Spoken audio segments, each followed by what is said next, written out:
Fellas, what's going on? Just hopped on a little bit of a live stream here. Let me just get myself situated. Um, Apologize for hopping on a little bit late. I was running a little bit late. I was playing basketball before, so I just got back a little bit later than I thought I would. But I'm just gonna quickly hop on a live stream. Let's make sure everything's working properly. Let's do that. Okay. Let's see. Yep, looks good. All right. Bear with me. I need to get a haircut here. I just got out of the shower. But yeah. Let's just quickly hop on here.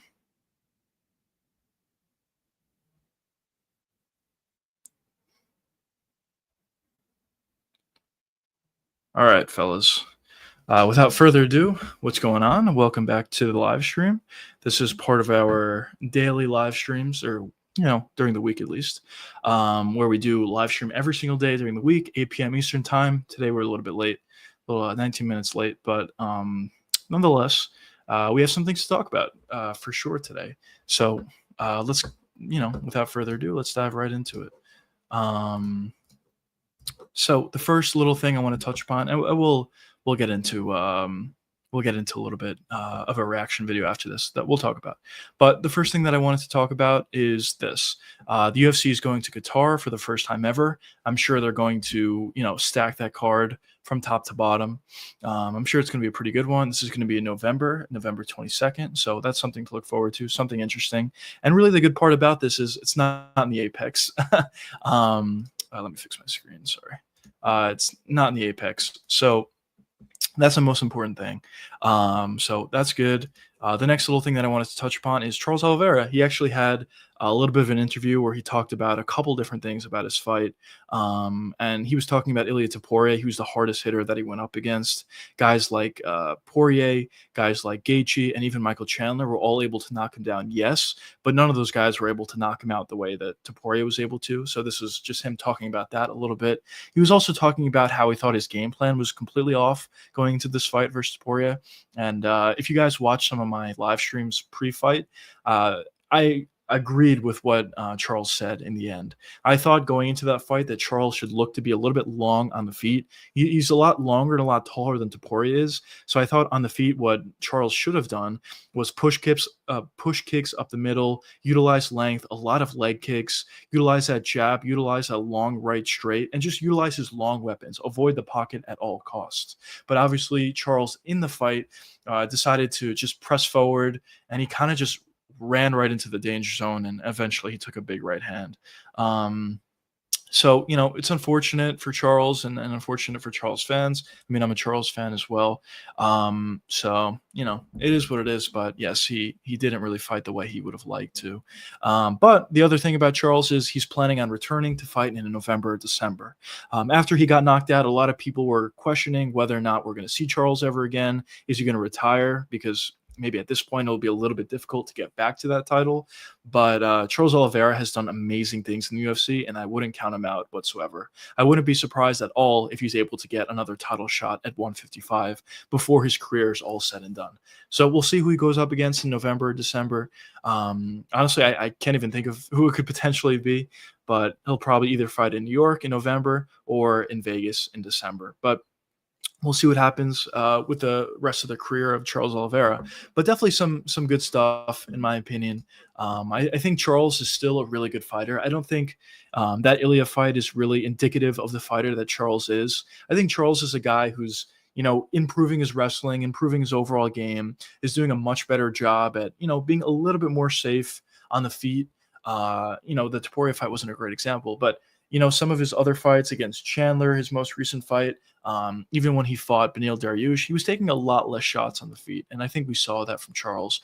So we'll see who he fights. But I do think that we're going to see an improved Charles and a guy that's a little bit more risk averse. Maybe look to lean on the wrestling a little bit more.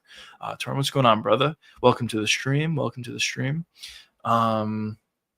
But yeah, Outside of that, obviously we have UFC Nashville coming up this weekend. It's nice to get some UFC fights back. Obviously, in the main event, we have Derek Lewis and Taliesin Teixeira. I think it's going to be a pretty good one, pretty fun one. I think Taliesin is going to win in the end based on his physical tools, but we'll see what happens for Derek Lewis. I mean, Derek Lewis has recently been talking about the fact that he wants to fight Tom Aspinall before his career's all said and done. And I think that fight would actually be a great fight, but it's probably not going to happen. I mean, he's fighting Taliesin at this point, who's very low in the rankings.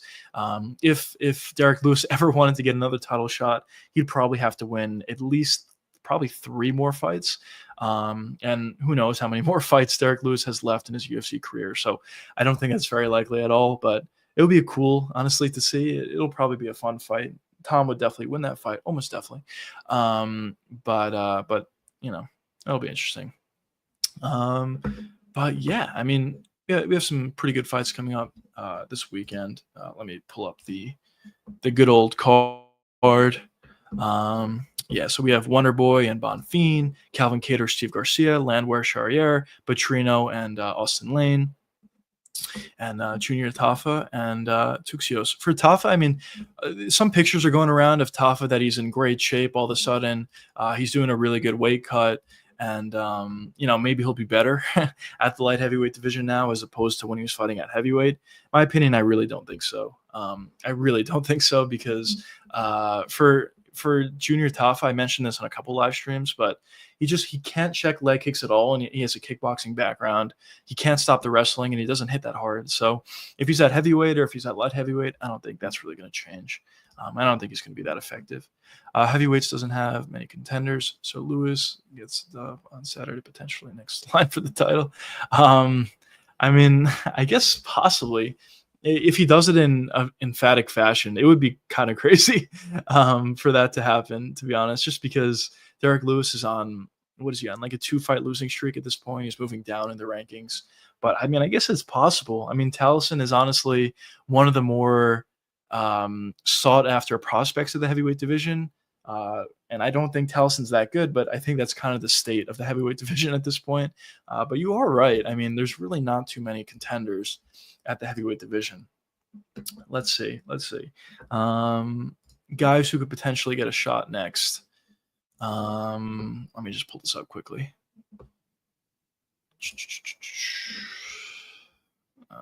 Computer's tweaking out. Contenders are Cyril Gane. I'm assuming Gane's getting the next shot. Outside of that, you have Volkov, you have maybe Sergey, you have maybe Curtis Blades, Jailton Almeida, and that's it. I mean, there's really not a lot of guys. And Derek Lewis is currently 9. He's fighting Taliesin, who's number 13. So if Derek Lewis wins, maybe he'll be like 7. If he's 7, I mean, I'm assuming he's going to have to get one more win. But he could do it in 2 wins. If Derek Lewis somehow beats Taliesin, which I don't think he will, but if he theoretically does, and then he gets another knockout against somebody else ahead of him in the rankings, then at that point, I think he could get a title shot. But I don't know. I don't think it's super likely at this point. Derek Lewis has always been a kill or be killed, and unfortunately, as of late, he's kind of been getting killed. But we'll see what happens. I mean, he does hit really hard, and the heavyweight division is not great. So it's not that hard getting a title shot in the heavyweight division because it's not jammed up like divisions like lightweight division. Yeah, it's certainly not jammed up. I'm assuming that Cyril Gane's going to get the next shot, but outside of him, there's really nobody that's like an obvious next contender. Curtis Blades got a shot already. He lost. It was an interim belt, but regardless, he got a shot and he lost. Even in his last fight, he really didn't look good at all. So there's really not a lot of contenders. And, I guess maybe the other guy is Volkov, but even for him, he's not putting on like amazing performances. He's just getting victories. If I was Jamal Hill, I'd move up to heavyweight. Honestly, yeah, I think I would too. Light heavyweight hasn't been going very well for Jamal Hill as of late. He's kind of been on a 3-fight losing streak at this point. He's losing to some of the better guys, Khalil Roundtree, Alex Pereira, and Yuri Prohaska. Obviously, some of the better guys at the light heavyweight division. But regardless, I mean, he is on a 3-fight skid. And when you look at Jamal Hill, the best things that he does is he hits really hard and he's very durable. And those 2 factors alone in the heavyweight division can go very far for you. I do think if Jamal Jamal Hill decided to move up to heavyweight, he should look to do it the right way and put on muscle as opposed to just getting super fat. But you know, we'll see what happens. But I don't know what Jamal Hill's thinking at this point. If he wants to move up, if he wants to stay at light heavyweight, but I kind of agree with you. I think if I were him, I would at the very least consider moving up. Um, I just because a big reason for why I think Taliesin Teixeira is going to be good at the heavyweight division are kind of the same reasons for why I think Jamal Hill could be good. We'll see how his size compares to some of the other guys at heavyweight, but as I said, being able to hit really hard and take a shot really well, which are two things that Jamal Hill does very well, is kind of enough, to be honest, to be good at heavyweight. So I don't hate the idea of Jamal Hill moving up and potentially, being at the heavyweight division, but we'll see what happens. There's still some fights for him at light heavyweight. I don't think his career's over. I mean, I know he's on a 3-fight skid, but as I said, he's been losing to some of the best guys. So we'll see how his career pans out.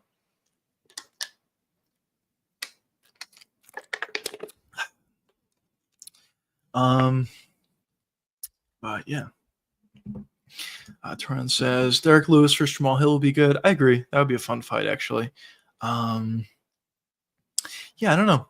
If I were the UFC, I would inquire at the very least. I think Jamal could be a pretty fun contender at heavyweight. I mean, he's probably going to be faster than essentially everybody outside of Gane and Tom Aspinall, but he'll have a speed advantage. He does hit really hard for light heavyweight, and I'm sure they'll translate relatively well to heavyweight.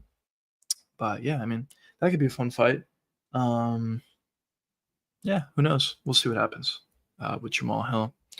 But yeah, also I had a video that I wanted to react to. Just hide this. I had a video that I wanted to react to.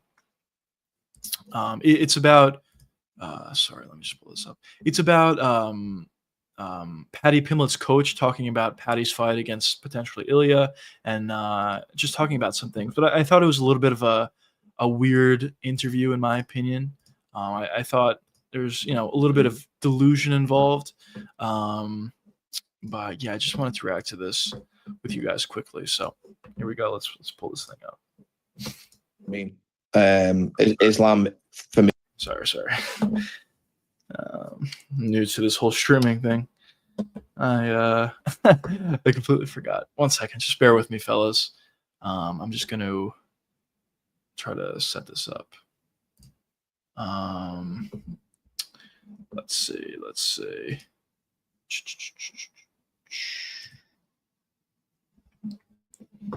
There we go. I think we're all set. Me is the here we go. The guy in the division. Just to reiterate, this is Paddy Pimblett's coach talking about Ilia Topuria. This section is talking about his coach is talking about Paddy being more concerned with fighting Islam over Ilia. But here we go. The undefeated guy in the division. Do you feel like if he was to fight Islam, you feel like Islam would beat Ilia?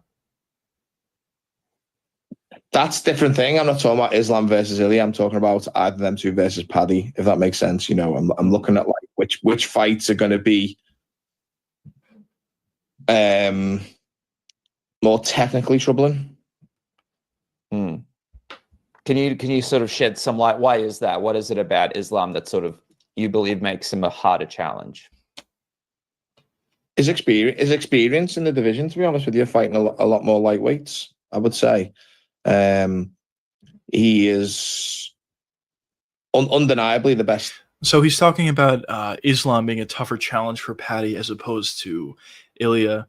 I mean, listen, it's fair. He does have a fair point. Islam has been in the division obviously a lot longer.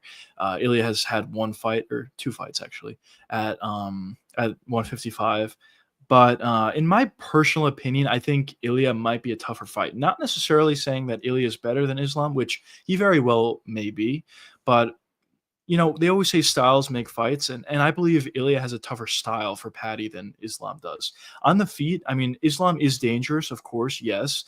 Paddy does need to worry about the head kicks. He does need to worry about some of the countering. But I think a stand-up, within the stand-up between Islam and Paddy, I think it could be relatively slow and relatively not dangerous, honestly, for either guy. As early on in his career, Paddy has fought a little bit differently and he was a little bit more reckless, and he got countered a lot in the Jared Gordon fight. We saw that extensively. When he gets in the pocket, he's not really a great striker.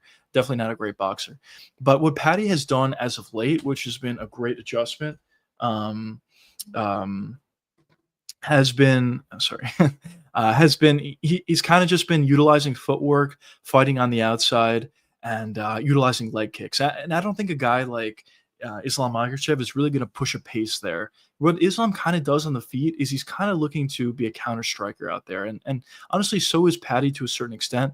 So I think a fight between Islam and Paddy is really going to be determined on the ground. But I think a fight between Ilia and Paddy will probably be determined on the feet. For a few reasons. The first reason is Topuria has shown pretty good takedown defense. We saw that against Charles Oliveira, and we also saw that against some other guys, even at 145. But if Paddy's stuck on the feet with Ilia Topuria, I think Ilia is eventually going to knock him out. He does a great job at pressuring guys, and even though Paddy has done a pretty good job at utilizing footwork and utilizing leg kicks, moving on the outside of the cage, I truly believe that eventually Ilia is going to be able to land some jabs, land some big shots, and be able to essentially cut off the cage effectively and land big shots on Paddy Pimblett. So in my personal opinion, it may not be right. We'll see what happens if these fights ever do end up happening. But in my personal opinion, I kind of think that Topuria is a tougher fight for Paddy as opposed to Islam. Not saying Topuria is better than Islam, which he may be, but more so stylistically is where I'm getting that. Torrin says, I believe Islam beats Ilia. Yeah, that's fair. That is fair. I mean, Islam is going to be a lot bigger, obviously. He has the wrestling. Not saying that Ilia doesn't have good wrestling, because he definitely does. He stopped takedowns from Charles Oliveira and even reversed him. But yeah, that's fair. Even old Tony Ferguson was able to beat up Paddy on the feet for the minutes in the first round. Yeah, I mean, yes, I listen. It is like somewhat true that Tony Ferguson was able to have some success against Paddy. We saw that in the third round, I think more so, where Paddy was starting to gas out a little bit, and Tony Ferguson was able to push a pace a little bit. I mean, at that point, he was old Tony Ferguson, clearly washed Tony Ferguson, but still he was able to push somewhat of a pace and have some success, not a ton of success, but have some success against Paddy, which obviously is not a great sign for him. Then Torrin says, Paddy really tried to criticize Two Prongs, but Paddy told me either standing. Yeah. I think the difference between Paddy and Charles on the feet is Paddy's a little bit more risk averse, or a lot more risk averse than Charles Oliveira is. Well, obviously, Charles is a significantly better striker. It's actually not close. What Paddy has on the feet is footwork, good chin, and leg kicks. That's really all he has. But for Charles, he has great leg kicks, a great push kick, really good boxing as well. Very nice left hook, decent jab, decent right straight, really good power as well. Justin Gaethje has talked about Charles Oliveira's power in the past, being one of the more powerful guys he's ever fought in his career, maybe the most powerful guy. So of course Charles Oliveira is significantly better than Paddy Pimblett on the feet. It's actually not even close. But as I said, I think the difference between those two guys is Paddy's a lot more risk averse, and I don't think he would, engage in the boxing as much as Charles did. But anyways, let's get back to it. The best lightweight in the world, Islam, and now he's moved up to welterweight. I think you'll get to see whether or not he can make the jump. I believe that Ilia could have had tougher fights for that belt, like Sarukian. Says Charles always fights like that in all of his fights, so why would he have changed for that Ilia fight? Why would he have changed? To not get caught. I mean, Charles himself talked about that, actually, that he thought he probably should have fought a different game plan. But I don't know. I mean, listen, I hear what you're saying, that he shouldn't have changed his game plan just because that's how he fights against everybody and he has a lot of success. But I just think when you're talking about Topuria, his boxing is at a different level and his power is also at a different level. So I think that's probably why he should have changed the game plan. But listen, it's fair. John, what's going on, brother? Let's see. Did you hear the UFC sign the BJJ heavyweight Marcus Almeida? I did not actually. Is that Gelatin's brother or related? I did not hear that actually. I'm not too familiar with BJJ guys. What's good, Scorpio? Welcome to the stream. Scorpio. What's good, brother? Welcome to the stream. We're just reacting to Paddy Pimlet's coach talking about a bunch of different things. But yeah, let's get back into it. You know, or one of them guys. But we are where we are, and fortunately for us, the guy that he wants to fight is Paddy. Yeah, I saw that. Did you see the Dricus Duplessis video where he was saying you guys were fighting Justin Gaethje at UFC 319? Yeah, I don't give a crap about what videos or anyone says. I just literally wait to get a text off Paddy's manager saying we've got this date and this is the opponents. Other than that, I don't listen to anyone. Were you guys getting ready for Justin Gaethje for UFC 319? No, it's not a thing. It's not. No, his coach saying that the Gaethje thing was never a thing. No, he's not really into Gelatin. Okay. I'm excited though. Oh, that's interesting. That'd be cool to see. So adding some new guys to the heavyweight division is always a good thing. There's not too many guys at heavyweight that are that good at this point. So hopefully it can turn out to be something good. Joshua, what's going on, brother? Welcome to the stream. But yeah, let's get into this. Not like I say, no one's mentioned that name to us at all. You know what? It could have been a name that potentially the UFC thought about before this fight even happened, like the Ilia Topuria fight, because now you went in the Paddy went in the cage with Ilia. He did the face off. You shared the video. Paddy predicted this, right? Like he said, "Oh, he'll probably call me into the ring and he'll call me a blonde bitch." It's exactly what happened. He's very predictable, Ilia. That's what I'm saying. We know what's going to happen before it happens, really, with it. What were you surprised at how the face-off went in the octagon? Any pickups there? One of the obvious pickups is the difference in size, right? Like Paddy is a lot bigger than Ilia. The size is huge. That's the only thing, the only concern, I guess. Paddy's really big for 155, and Topuria is not even a big 145er. So that's obviously a concern. But Charles is a lot bigger than Ilia was, and some other guys have been a lot bigger than Ilia was, and it hasn't really been a problem. And I also think the skill difference between Charles, like going from Charles to Paddy, I think the skill difference is pretty big. But the one thing that I'll say is the size is a pretty significant advantage for Paddy Pimlet. Than Ilia Topuria. Play that. Let me just. He's a lot bigger than Ilia Topuria, but he's also better than Ilia Topuria. That's the thing. That's what a lot of people don't see. Everyone just kind of like writes Paddy off in every fight that he has, but you know, we know what Paddy is. It's time for people to find out what that is. Just for those people that are writing Paddy off, what are they overlooking about Paddy and what he's bringing into this Ilia Topuria fight? If this is the next fight that the UFC lock in. Because most fans are casuals, that's the thing. And most of them don't like or want Paddy to win. So they just come up with mad reasons why Paddy will not or won't do these things. They don't look at technical skill. Most coaches don't look at technical skill in MMA. Dig, what's going on, brother? Welcome to the They don't stream. actually look at what's going on a lot of the time. I think Paddy's getting so like I don't expect I would like probably say casual fans to kind of understand the intricacies of what makes Paddy good or what makes this other person good or anything that sort of stuff. They just kind of see what they want to see in a vague sort of view. They'd be like, "Oh, Paddy will out grapple Ilia." Okay, that's very vague. That's like super, super vague. Ilia's going to knock Paddy out. Oh, is he? Okay, how is that going to happen? That's also vague. Do you know what I mean? It's a little bit silly. How's it going to happen? He's going to get inside a boxing range and land a big shot. I mean, it's not that vague.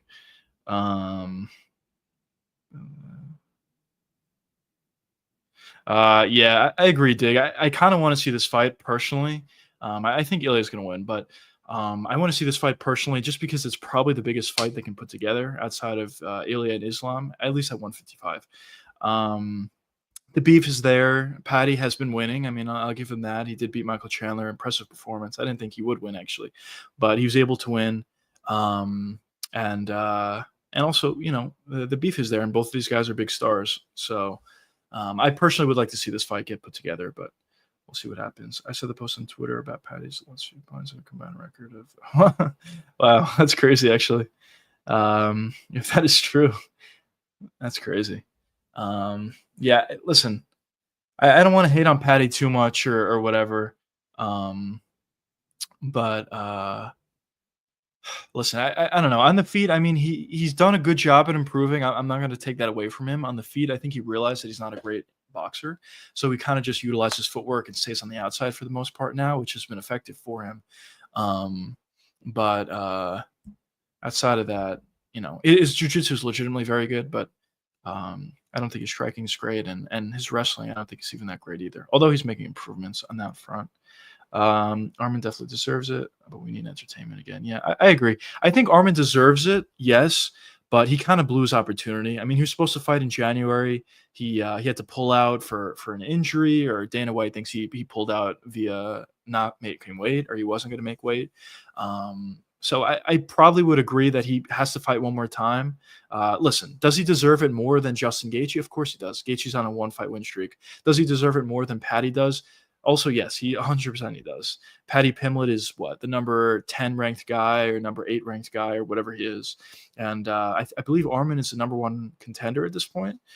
Maybe number 2 as I think they have Islam as the number 1 contender at this point. But, Islam's not fighting at 155 right now. So he's essentially the number 1 contender.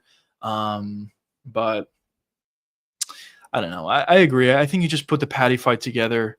Other guys have pulled out last second. Charles Oliveira is a great example where he was supposed to fight Islam. He had to pull out, and he didn't get an immediate title shot. He had to fight Beneil Dariush, and then he also had to fight Arman Tsarukyan before he got a title shot.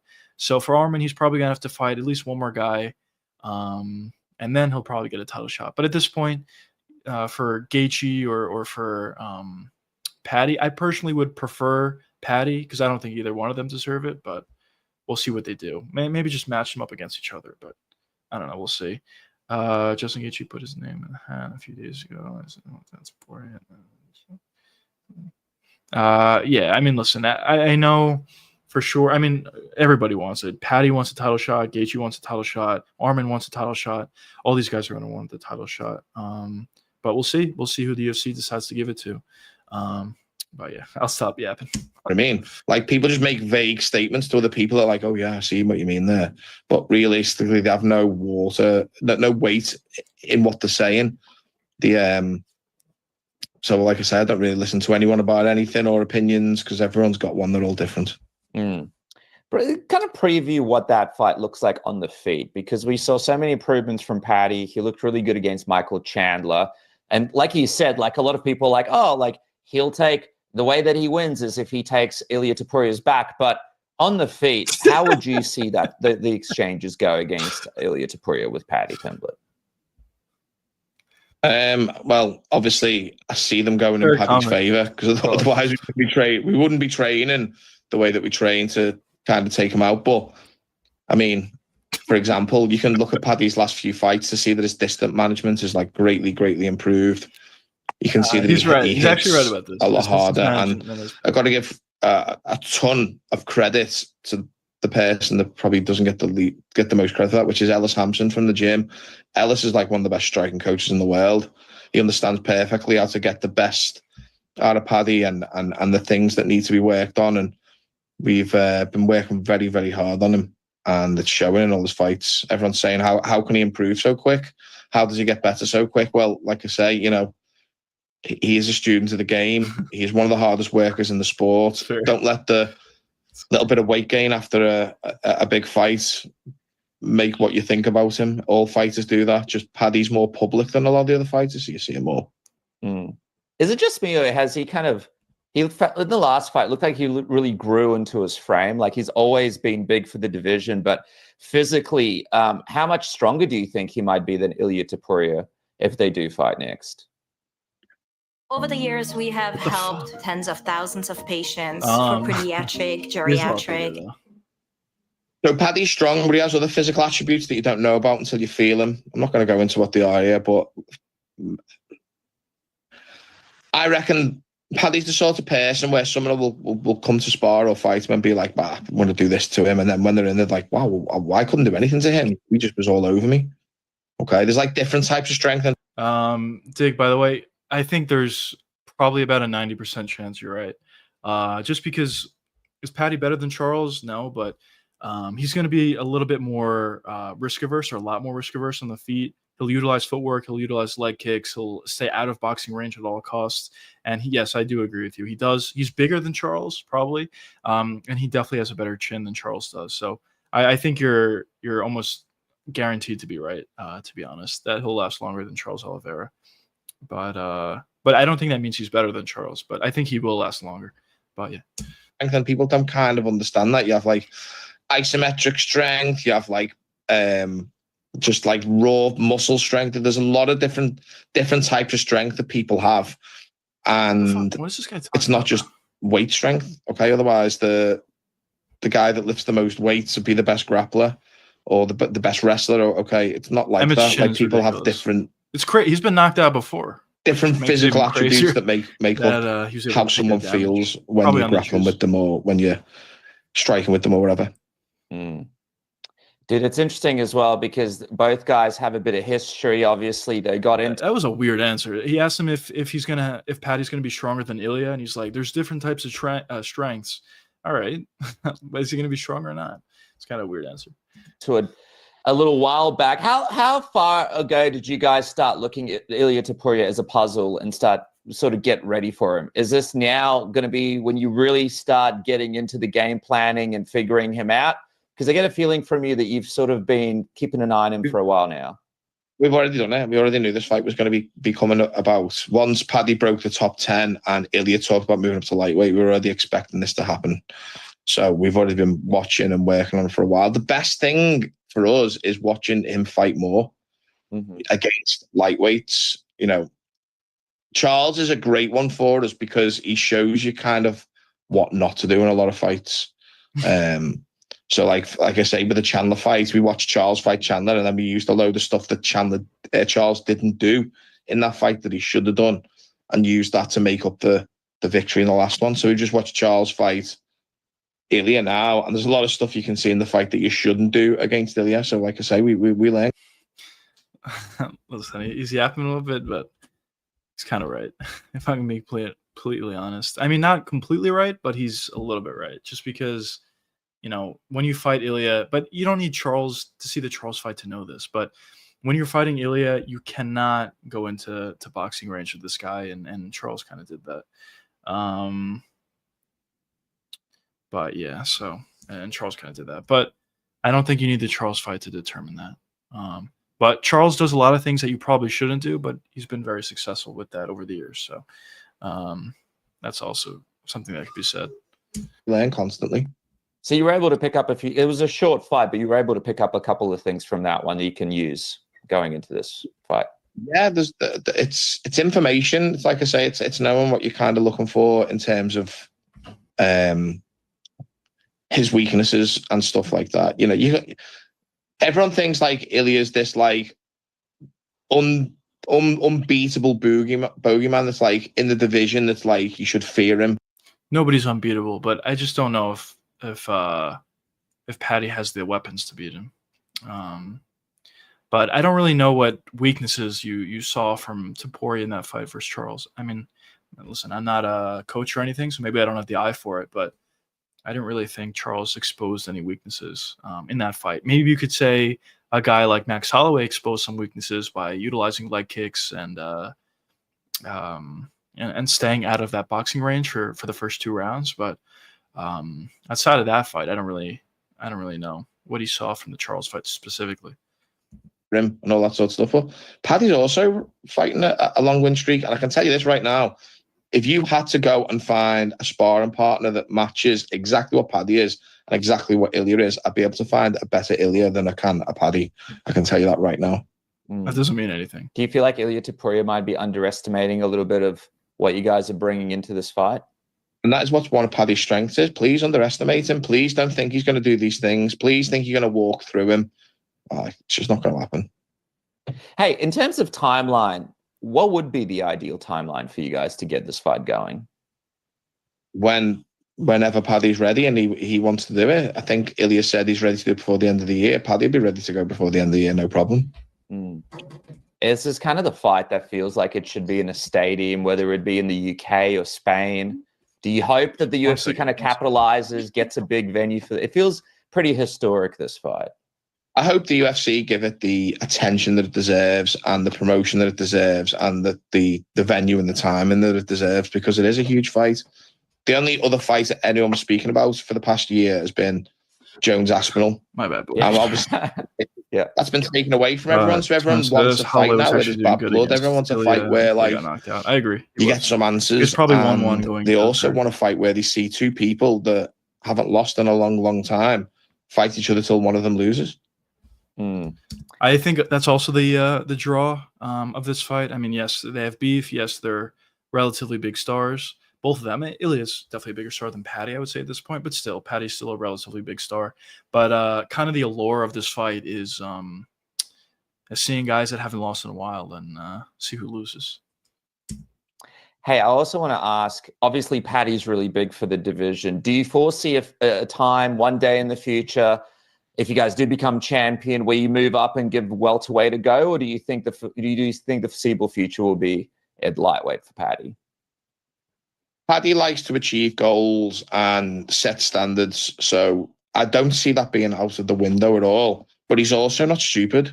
Like, I seen Topuria saying, after I've defended this belt, I'm going to move up to welterweight, and I'm just kind of like, it's delirious. I think a lot of guys are like delirious about like jumping up weight divisions. Yeah, there's going to be guys in the weight division you can beat, but can you imagine like Ilia versus like Ian Gary? He would never get anywhere near him. He'd never get anywhere near him at all. Or Shavkat or one of them guys. Like, you're talking about like a guy that's like 5'6", fighting guys like 6'2". It's like ridiculous. Paddy, we'll see how Paddy does, but he could move up. He's very big for 155, so he could move up to 170. Would he do well at 170? I don't know. Some of those guys that he just mentioned, Paddy versus Ian Gary, honestly, I don't think he'll do that well against Ian. And then Paddy versus Shavkat, I really don't think Paddy would do very well against Shavkat. But who knows? But yeah. Oh, dude. Well, I can't wait for this fight to come together. Hey, before I wrap up, I just want to find out from you, how do you see Paddy Pimblett beating Ilia Topuria in your mind as you think about this fight? A bloody mess. That's what he's going to do. He's going to make his face a bloody mess. That's what I know is going to happen. Awesome, dude. All right. Well, listen, it's all happened. All right. That's the video. I don't really get that last part, to be honest. I don't really see that. On the feet, I mean, I don't think he's really going to land many shots on Topuria. I don't think he's going to want to get in that pocket in exchange. And on the ground, if Paddy can take down Topuria, yes, I mean, he can have a lot of success. His jiu-jitsu is honestly elite. That is a very elite part of his game. But outside of the jiu-jitsu, his top pressure, I mean, it is solid, but I don't know. He would have to get top position on Topuria to really bust him up. But I just don't think he'll be able to do that. It'll be tough. But yeah. But yeah, so that's that video that I wanted to react to.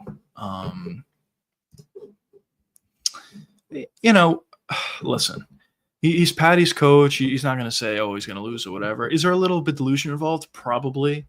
But at the same time, you know, guys get to these levels because they have a little bit of delusion around them. And maybe he's also saying stuff for the cameras or whatever.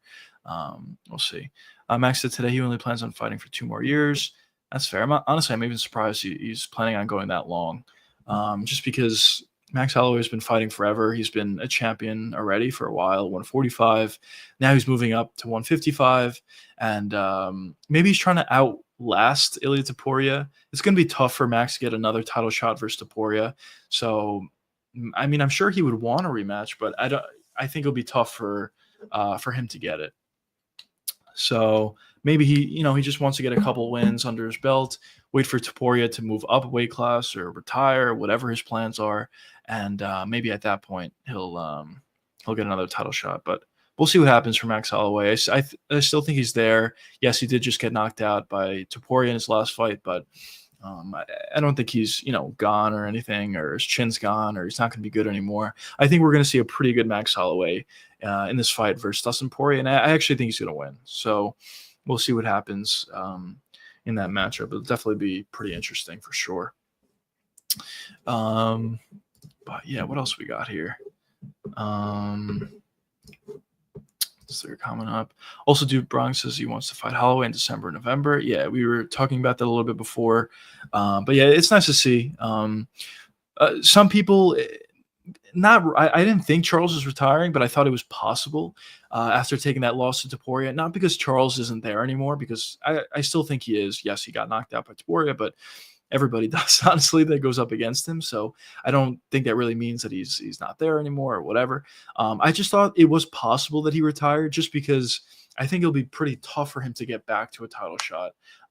But listen, if he fights Max Holloway, beats Max, beats one more guy, and maybe Topuria is not the champion anymore at that point, whether he loses the belt, whether he moves up a weight class, or whether he retires, whatever that situation may be, then of course it is possible that that Charles Oliveira can get another title shot. I never want to count Charles out. His title run was legendary. He beat so many guys. He was essentially an underdog in all of his fights versus Michael Chandler. I don't know. I couldn't think of that. Against Michael Chandler, against Dustin Poirier, and against Gaethje. He was the underdog in all of those fights, and he was able to win all of them. So Charles Oliveira is obviously, he's obviously a legend. And I think maybe with a few different tweaks, he can even have a better performance against Ilia Topuria if they ever did fight again. Although I don't think that's super likely. But we'll see what happens. I believe Holloway can do a lot of things differently in the Ilia rematch. Yeah. I mean, he definitely could. I think he was fighting a pretty good game plan, although a lot of head kicks in that fight, some leg kicks, kind of staying out of boxing range. He kind of fought a pretty good game plan versus Topuria. It's just Topuria eventually landed. I mean, the Max Holloway fight was the toughest fight that we've seen Topuria have. Maybe you can say his fight against what's his face at 155? Forgetting his name, the British guy, where he got head kicked. Maybe you could say that was his toughest fight. But in my opinion, it was probably Max Holloway. Max is actually having a lot of success, and he's fighting a really good game plan. I think at the end, it just Topuria hits really hard, and he's just very good. I think that was the difference in the end. But listen, if they rematched, Max Holloway, I think is kind of a tougher matchup for Topuria. So I'm sure it'll be another close fight, another relatively long fight, and we'll see if Topuria can pull it out. But I just don't personally think it's super likely that that fight happens again, because I believe Holloway can beat Ilia Topuria. He was actually winning against him until the KO. Yeah, it's fair. I mean, I think it was probably 1-1 going into that third. Maybe you can say it was 2-0 Max Holloway. It's fair. It was a really close fight, one way or the other. I don't hate it. But Max was definitely doing very well in that fight. But people only remember big moments of the fight. They don't remember how Ilia was winning. Or how Holloway was winning.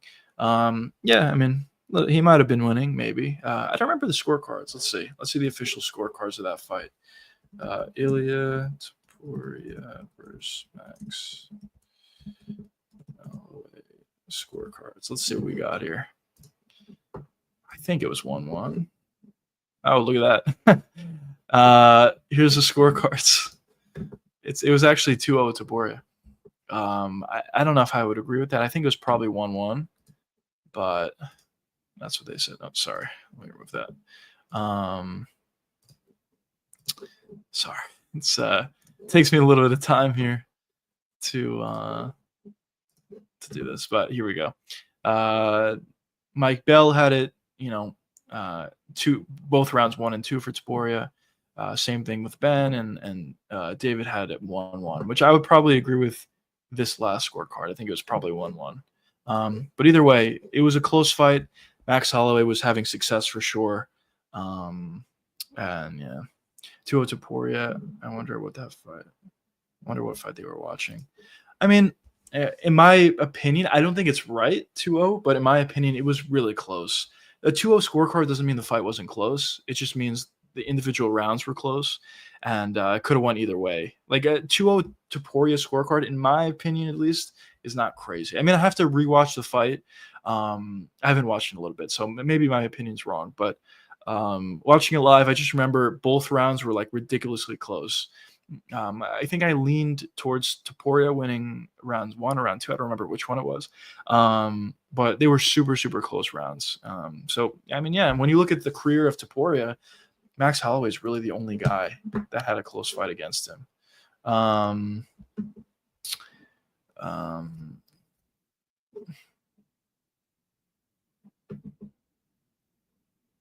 don't know what that means. Are you an Ara Topuria or a Wiki Topuria? I don't know. I don't know what that means, to be honest. You look like your name is Brad. No, it's not Brad. It's not Brad. Do Bronx could have won if he kept his distance and used more teep kicks. I thought that's probably what it should have been. His game plan, I thought teep kicks would have been a better idea. More leg kicks, more jabs, more long, more long strikes. I thought would have been a better idea for Charles Oliveira, but whatever. What are you gonna do?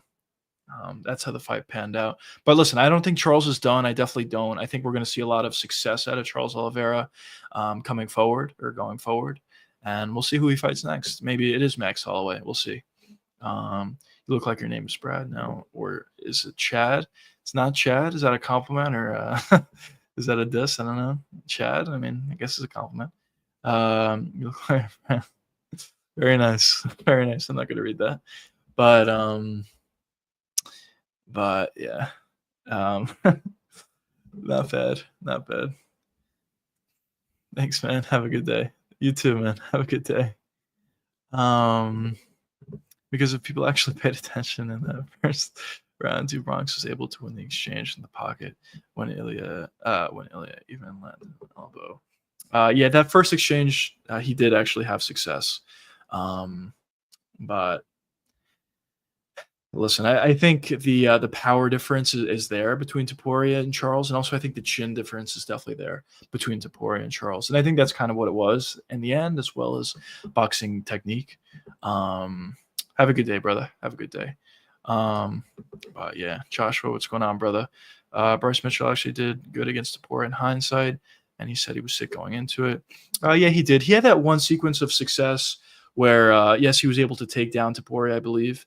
Well, he was. And also he had that one sequence of success on the feet where he was pushing Topuria back and he was landing a couple shots. But listen, it's kind of crazy that, I mean, Chad, seriously, it is pretty crazy that we're talking about guys having little moments of success against Topuria, like Bryce Mitchell or Charles Oliveira having one sequence of success against Topuria, or Max Holloway. Max Holloway legitimately had success against Topuria, but it's kind of crazy that to determine how well guys did against Topuria, it's not whether they won or whether they lost, it's how much success they had in the fight, which in my opinion is kind of crazy, and it kind of just shows how good Topuria is, in my opinion. Maybe I'm glazing the guy a little bit too much. I mean, it's possible that I am. I just think it is just a little bit funny.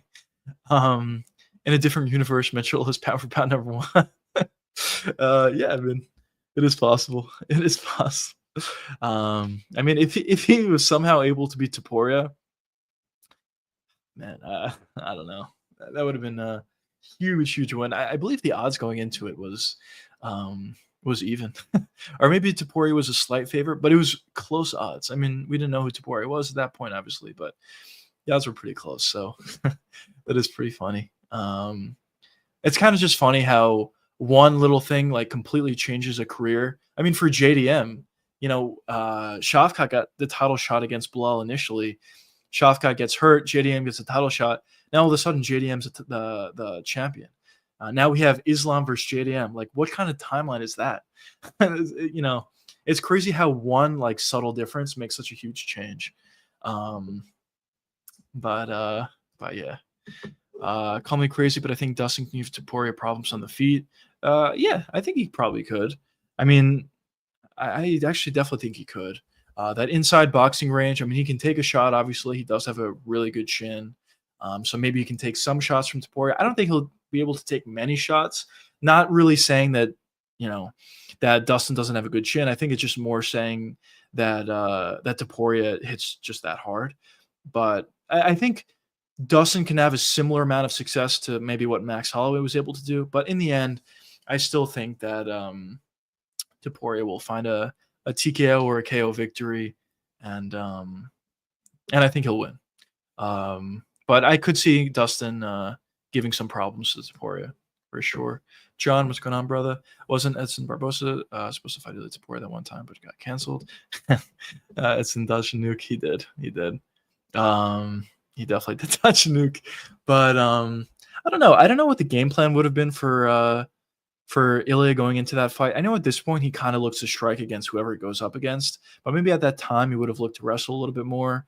He probably would have had success in the wrestling, and I don't know. But he did dodge a nuke. But we'll see. We'll see what the matchups end up being for Topuria. As I said, at this point, it seems like there's 3 clear guys, either Arman Tsarukyan, Justin Gaethje, or maybe Paddy Pimblett. Outside of that, I don't really know who he would fight. At least at the beginning, it's probably going to be one of those guys. Man, my computer's tweaking out, bro. My bad, boys. My bad. I think we're back though. Oh, man, I need a new computer here. But I just got to grind a little bit more live streams. Hopefully we can get closer to that. Perfect segue, actually. If you guys are enjoying the live stream, be sure to hit that like button. It does help me out a lot. And if you guys want, feel free to drop a super chat. Obviously, don't feel obligated to do so. I appreciate everybody for just being here. But yeah, just thought it was a good time to shout those things out. Donations will go towards equipment at this point. But yeah, anyways, regardless, I appreciate you guys for being here. I have a feeling it's going to be Gaethje versus Ilia. I can see that. I mean, this was a while ago at this point, but they did ask after Gaethje was able to beat Viziev the second time, they did ask Dana about Gaethje potentially getting another title shot or the next title shot, and Dana was talking about how he thought there was a decent chance of that. So I wouldn't be surprised if we saw Gaethje being the next guy. In my opinion, I mean, I really think he doesn't deserve it, but we'll see. I mean, listen, no, I guess nobody deserves it. So if Gaethje gets it, he has a relatively big name. I think the fight itself would be fun. I think it would be a short fight, honestly, maybe a 1-round fight, maybe a 2-round fight, but I think it'll be a fun fight. So if Gaethje gets the next shot, he gets the next shot. It'll be a fun fight, and we'll see what happens. But I do heavily favor Topuria in that fight. I think the rankings of guys that I think Topuria would do well against, like the easiest matchup for Topuria, honestly, probably Gaethje. Honestly, no, I won't say that. I'll say Paddy's probably the easiest matchup just because on the feet, I don't think Paddy really has anything for Topuria, and on the ground, yes. Paddy does have great jiu-jitsu, and there are some things that Ilia would need to worry about for sure. But at the same time, I don't think Ilia is going to shoot for a takedown on Paddy unless he's trying to prove a point, but I don't think he will. And then for Paddy, he doesn't have great takedowns. So I would say the easiest fight for Ilia is probably Paddy. Under that, I would say is Gaethje, just because if Paddy wants to shoot takedowns against Gaethje, I think eventually he'll be able to get a takedown. Gaethje has great takedown defense, but I think eventually, maybe in the second or third round, Topuria will be able to get a takedown. And on the feet, Gaethje's just a little bit too hittable for my liking, and I think eventually he will be able to find a finish. But and then the hardest fight I think is Arman, but still I think Topuria would win that fight. Arman doesn't have a great chin. I think that's the reason why I think those things, but it doesn't mean I'm right, obviously. But yeah, I can see now if it goes. There's Topuria. I can see people saying it's a fluke. Yeah, I mean, listen, if anyone, I personally don't think knockouts are really flukes. I guess the flukiest thing, I don't even consider it a fluke, but the flukiest knockout maybe you can say is Leon Edwards when he knocked out Kamaru. The only reason why people may say that is because he was losing the first 4.5 rounds and he found a head kick at the very end when he looked very dejected. But in my opinion, I don't think there's really like fluky knockouts or fluky wins. I mean, obviously they have happened, but for the most part, I don't really think that. And if anybody were to knock out Topuria, I don't think it would be really a fluke. It'll be a legitimate win. They won't credit Gaethje if he knocks out Ilia. I mean, listen, if Gaethje knocks out Ilia, I'll definitely give him a lot of credit. I don't think it's going to happen personally, but if he does that, I will give him a lot of credit. Joshua, I think DP and Arman are the only 2 tests for Ilia. I would agree. I think with Poirier, I think he'll be there a little bit longer than some other guys on the feet. He probably honestly will be looking to invite Topuria in the pocket, which is probably a bad move for most guys. But Poirier is probably like the only guy that maybe he can make it work. I think eventually he would actually get knocked out, but he can also land some good shots. Possibly even hurt Topuria. So I think he would be a test. I do agree with you. And Arman, I think he would be a test as well. I think the takedowns could be an issue for Topuria, although he has shown really good takedown defense against Charles. But Arman is kind of a different level wrestler than Charles is. But listen, I think Topuria beats both guys, but I agree with you that those 2 guys are probably the toughest tests for him, at least in my opinion. Well, if that's the case, we can say that Ilia knocking out Holloway was a fluke too then, because Holloway was looking like he was on his way to it. Well, I don't think that's true, just because it was a really close fight, and the judges had 2 judges had it 2-0 for Topuria. So they thought Topuria was winning. In my opinion, I thought it was 1-1. And if Topuria didn't knock out Max, he was going to win that 3rd round because he hurt him. But yeah, I personally don't think that's fair. But listen, I do agree with you at the same time that that it was a really close fight. Max was having a lot of success. I thought Max probably showed the best game plan against Topuria that we've seen thus far. Not to say that nobody can beat this guy, because, as I said, nobody's unbeatable. Topuria included. Khabib, if he fought longer, maybe somebody would have beat him eventually. And some of the other greats as well. Nobody's unbeatable. So there's always going to be some sort of a flaw in these guys' game. And, but yeah. But we'll see. I mean, listen, if Max and Topuria fought again, I'm not saying Max can't win, because he definitely could. John says, dude, it's so annoying. Kenya streams. They're still talking about the ghost. I genuinely don't understand how they're still arguing about it. That's pretty funny, actually. I was thinking about actually when I was looking at videos to react to going into this, I was thinking about doing the GOAT list, not because I had any interest, but I just remember from yesterday you were talking about it. But I honestly don't care at all either about the GOAT list, so I agree with you. I'm not going to be reacting to GOAT list or comparing or whatever. So yeah. But Jordan, I'm glad you're not one of those MMA fans who tries to belittle people for making an opinion, because I call you out for being out for yeah, listen, everybody has an opinion. I mean, listen, I have my own opinions. I've been right sometimes, I've been wrong sometimes. I mean, I have a YouTube channel, all my videos are out. I don't delete any of the videos. You can see my record.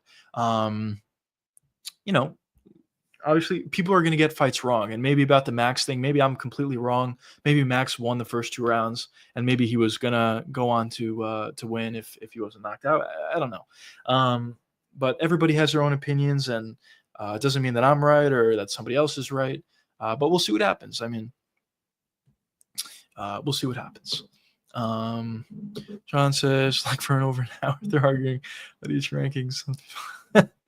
That is pretty funny. That is pretty funny. Yeah, I mean, who cares? I mean, the GOAT is whoever you think it is, and whatever. I mean, if you agree, you disagree, whatever. I mean, it's a topic that you can talk about for a little bit, but eventually, who really cares? Let's just focus on the here and now, the upcoming fights. Breaking down some fights that are actually booked. Maybe talking about some fights we would like to see. Talking about some, upcoming events like the White House event or whatever, and go from there. But I agree with you, John. I personally don't think the GOAT debate is that exciting. Whoever you think it is who it is, and you're probably not changing your opinion. I mean, some MMA fans are people are. I mean, some MMA fans people are. Yeah. I get what you're saying though. Like, who gives a fuck about number 17, 23, etc. But I agree. I I don't really get it either. I mean, listen, anybody can put together a GOAT list. There's going to be differences, and it just is what it is, I guess. I'm saying all this because I called out for being dumb. Bronx won their first exchange. I mean, he did win the first exchange. How much success did he have from that exchange? I mean, I guess it wasn't too meaningful, but yes, I mean, I do agree. He probably did win that first exchange. He did. I believe he landed a big elbow on Topuria. But yeah, I mean, listen, everybody has their own opinion. It's all good. Do you think Jones will fight Tom? Probably not. But I think the fact that I think there's hope. I mean, listen, do people even want to see that fight anymore? I don't know. I mean, probably if that fight does get booked, I think people are probably going to be excited for it. It's kind of that thing that at this point, I mean, John has been ducking Tom for what, 2 years or however long. And people are like, all right, enough with John. We don't want to see the fight. But if the fight actually got booked, maybe some people will get excited. And when the fight actually happens, I think, people are going to be tuning in. And I think people are going to be like get excited when they're walking out and stuff like that. So I'm sure there will be excitement for the fight. I'm sure people will buy pay-per-views to watch that fight. But do I think it's going to happen? Probably no. But I think there is hope still. Just because of the UFC's talking about going to the White House, and John has shown interest. And the reason why I think that fight could happen is maybe the potential White House card, if that does happen, would be July 4th of next year. So between now and then, Tom would have a decent amount of time, and he said he wants to be very active. I think he beats everybody, honestly, in the heavyweight division. So maybe by that time he can have 2 title defenses. And John has talked about for so long that he didn't think Tom was a legitimate champion or a guy who had title defenses or whatever. Obviously, it wasn't his fault. I mean, John was the champion. He wasn't giving him his chance. But that's just what John's argument was. So by that point, I mean, Tom would be able to get title defenses. So maybe we could see that fight, but I would probably say no.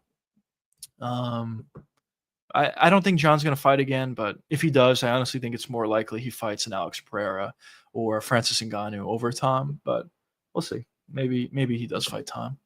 If he isn't fighting Tom, why is he coming back to take a meaningful fight? That mean nothing to him. Yeah, I agree. I mean, if he comes back and he's not fighting Tom, he's just fighting a legacy fight for him or a money fight for him. He's either going to fight Alex Pereira or he's going to fight Francis Ngannou. Outside of those 2 guys, I don't think there's anybody he's going to fight. He's not going to fight, some random guy at the heavyweight division. That's not really going to do anything for him. It's either going to be Tom Aspinall, Ngannou, or it's going to be Francis Ngannou, Tom Aspinall, or Alex Pereira. It's going to be one of those 3 guys. But outside of that, I mean, I don't think he's going to fight anybody else. I don't think anybody else would really excite him to come back.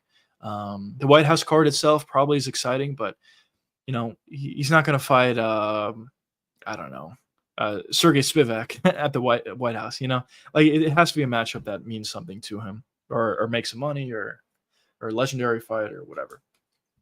But we'll see. But what do you think, chat? You think John's coming back? I don't think so, but what do you guys think?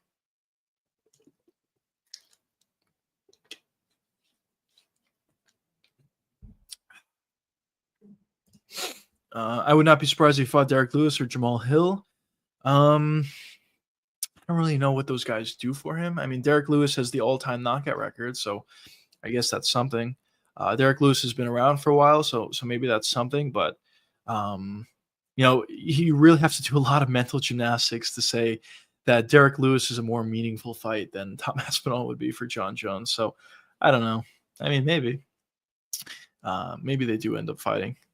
That's an alternate universe kind of fight. But yeah, I don't know. I mean, listen, with John and Connor, it kind of seems like, more so for Connor than John. But for, let's say, Connor, it seems like he'll get very excited about a certain fight that's potentially coming, like the White House event. He gets excited about it. He tweets about it. He says he wants to be on it. A week later, I wouldn't be surprised if he's out doing something else and he has no interest in fighting anymore. So, we have to take all these claims with a grain of salt, all these, tweets with a grain of salt. We'll see if it ends up happening. But I don't personally think it's going to happen for either guy, but we'll see. I don't think nobody would be excited for Jones versus Lewis or Jones versus Hill. I don't think nobody would be excited. I don't think nobody. So you're saying you think people would be excited? Or are you saying that they're not going to be excited? But yeah, I don't know. I don't know how much excitement there would be for John Jones versus Derek Lewis or John Jones versus Jamal Hill. Those are interesting fights, but yeah, I don't know. We'll see. I remember when Connor called out Diego Sanchez. That's interesting. They won't be excited. Yeah, I agree. I don't think they'll be excited. I don't know. Does UFC really have interest? I mean, if they were to put together a fight like that, it was just because they want to squeeze out as much John Jones pay-per-view numbers that they can possibly get.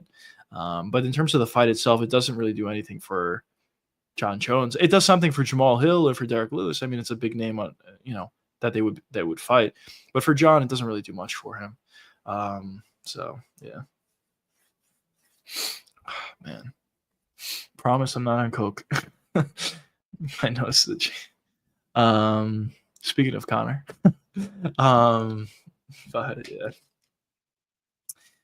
MMA fan. Let's bring this up. MMA fans pick and choose who they want to hate. They definitely do. They definitely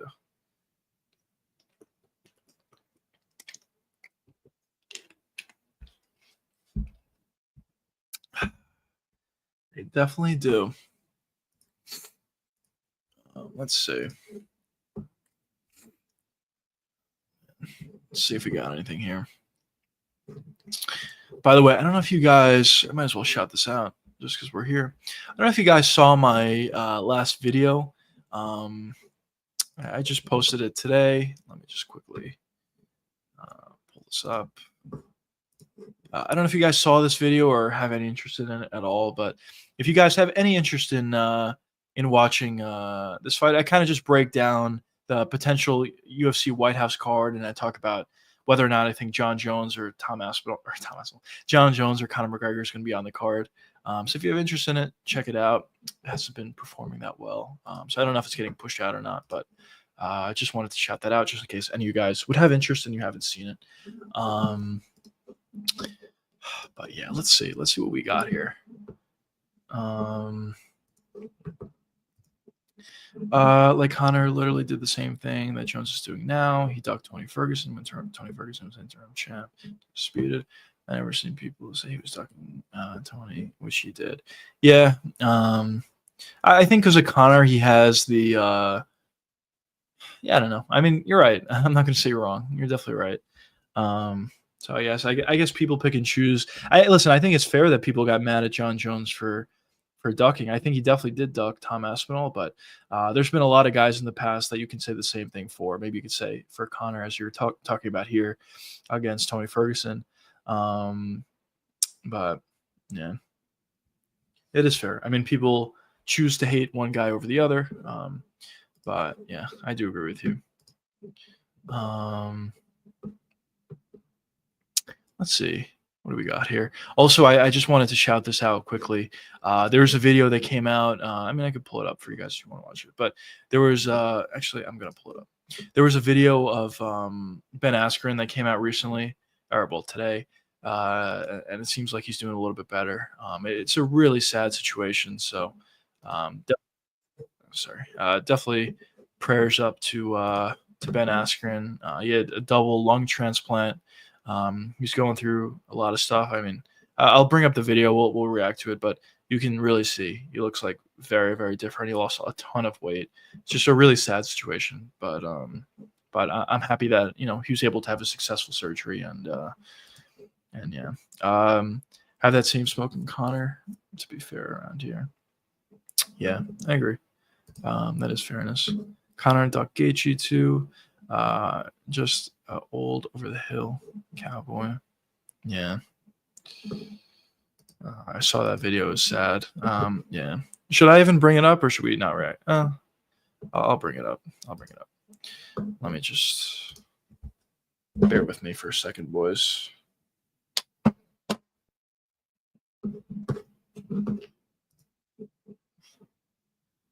Process here. It's probably a quick way of doing this, but I haven't figured it out. All right, let's do this. Let's do this. Let's do this. Guys, have not Let's just given let you an this play. update in a while. Figured you deserve one. Whenever this is all the way over, I actually just read through my wife's journal because I don't remember anything from. Ah, fuck.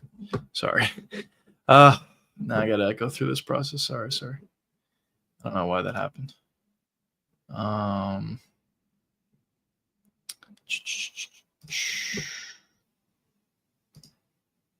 wait, what?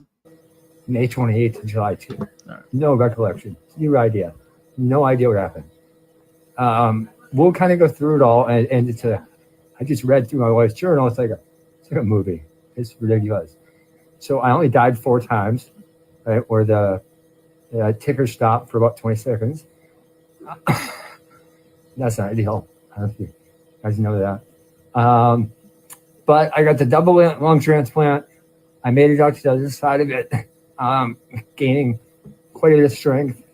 We're going to use everything again. I was actually on the scale yesterday, 147 pounds. I've been on 47 pounds since 15 years old. So I was like 50 pounds in a 45-day period. So man, that was a battle. Luckily, I don't remember most of it. And the thing that was most impactful to me was all the love I felt from everybody. And it was almost like I got to have my own funeral, right? I still remember 30 years ago when Dave Schultz died, and you listen to all these older people, recollect how much they enjoyed him, how much they loved him. And, obviously he never had to hear that. I'm sure some people told him. But, so man, the outpouring of love from the wrestling community was just amazing. It felt so good. And so, I'm more motivated than ever just to keep give back and do what I can and help out the best I can help out. I love you guys. I appreciate you guys. It's been tough, not only on me but my whole family and my close community. So I appreciate everything. Hope you guys appreciate the update. And like I said, sometime down the road, maybe Amy and I can detail everything a little more. What's up? Yeah, so that's the video. Definitely really sad. But it's good to see that he's doing a little bit better. And I hope everything goes well with that. But man, yeah, it sucks. But anyways, in other news, we have this card coming up this weekend, obviously. Should be a good one. I mean, we'll see how it plays out with everything, but I think there's a lot of fights on this upcoming card that are fun fights. Not necessarily like the fights that make sense for the rankings, but fights for whatever. 1 second, please.